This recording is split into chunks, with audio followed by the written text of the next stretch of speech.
Morgan O'Brien had a great idea about aggregating a lot of spectrum that was adjacent to some of the cellular spectrum. I didn't know enough to know how hard that would be, but Morgan and I partnered up, and we brought in BrianMcAuley, who really, from an operating standpoint, helped build Nextel.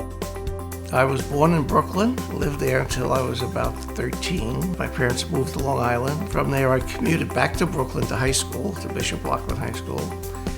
Went to Adelphi College.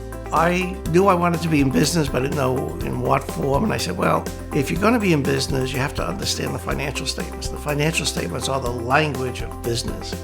And so I decided I'd become an accountant. My first involvement in wireless communications was a company called Millicom. Peter Reinheimer was the investment banker for Millicom. That's where I knew him from. And he said, well, Brian, why don't you come to work for me for a little bit on this?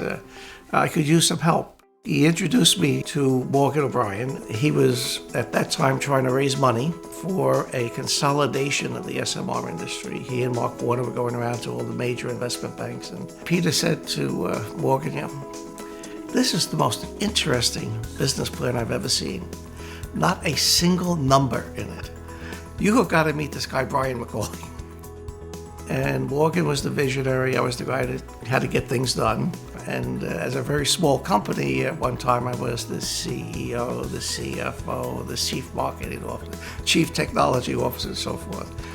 FleetCall started out as just SMR. On one trip to a review meeting in Houston, Morgan and I are on the plane, and he's talking, he says, Brian, I have this idea. The cellular industry is coming out with these digital technologies, make it much more efficient and so forth. Why don't we do that? And I sat back and I thought for about 5 minutes, didn't say a word. Morgan was expecting me to give all the reasons why it can't be done. I said, brilliant, that is absolutely brilliant, we should do that.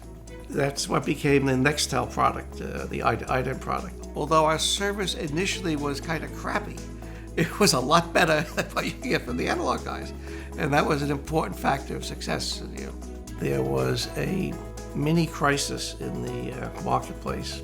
We did get a call from Craig McCaw, who said, I like what you guys are doing. I would like to help. I'd like to make an investment. After Craig took over, he wanted to have his own CEO, and I said, Craig, for $1 billion, because he eventually was putting in $1 billion. For $1 billion, you can have your own CEO, whatever you want. When we got to like 23, 25 million subscribers is when Sprint and Nextel came together for a merger of equals, which never works.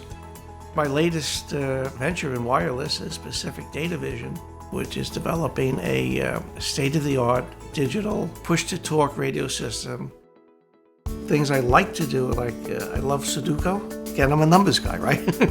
I like skiing, golf, or archery, or target shooting, or hunting, that sort of stuff. I'm on the Finance Council of the Archdiocese of Newark. I'm Vice Chairman of Catholic Charities in Newark.